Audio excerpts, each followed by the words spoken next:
Jen Runyon at PowerGen, and we just finished our first of our series of conference sessions.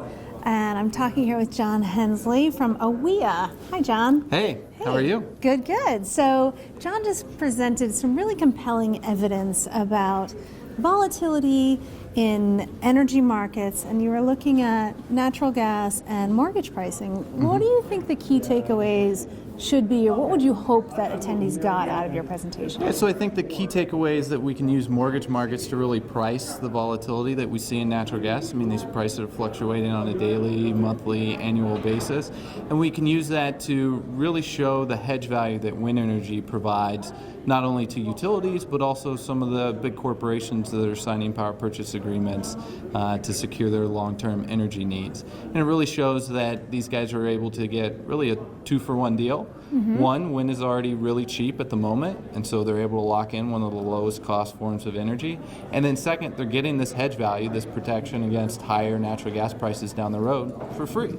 Yeah, win-win deal. Pretty awesome. I mean, and I think you showed it's about $1. What was the Yeah, final? so using mortgage markets, we place sort of the price volatility for natural gas on a long-term basis at about $1.08 per MMBTU, which if you translate that into electricity prices, it ranges from about $6 to $10 per megawatt hour. So Right. a pretty substantial hedge value. And a way to compare, what their long-term costs are going to be.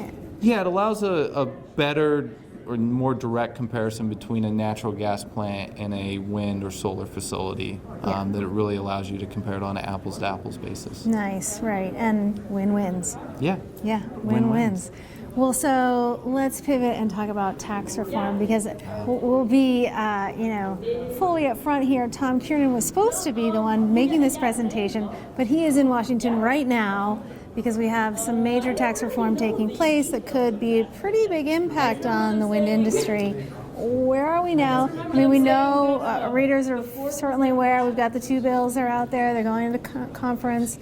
What are you hearing, like the latest? Yeah, so it's still a very fluid situation. The bills are moving very rapidly, and the leadership basically wants to have this thing wrapped up with a bow on it for Christmas. Okay. So things are moving very rapidly.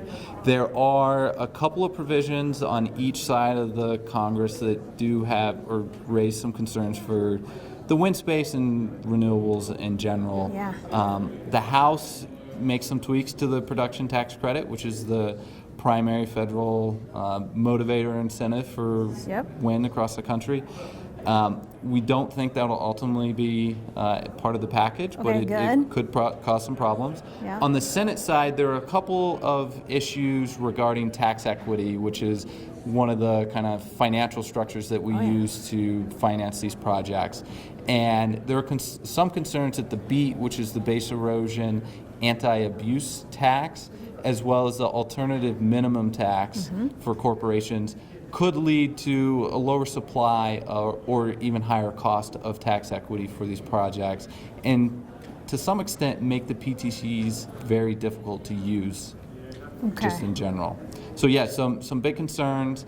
We're definitely working our avenues to make sure that the senators are very well aware of these concerns and that they get fixed in the ultimate bill. Yeah, for sure. I mean, so let me ask you this. I mean, when production tax credit deals were struck or have been struck, I mean, they're pretty complicated deals. You've got flips, you've got different equities at different times. Do you think that the industry could figure out a way around whatever is put forward, or do you think this is really a potential killer? Yeah, so the intel that we're getting from a lot of the players in this space is that it could be a major impact, both from the BEAT and the AMT. I mean, they're separate issues, but they can either have combined effects or could be both separately pretty detrimental to the industry. I mean, certainly we'll see companies try to innovate their way around it, but at the moment there are a lot of red flags that this causes some serious concern for the tax equity markets. Okay, all right. Well, thanks so much, John Yeah, Hensley thanks for having me. from AWEA. I'm Jen Runyon, again at PowerGen.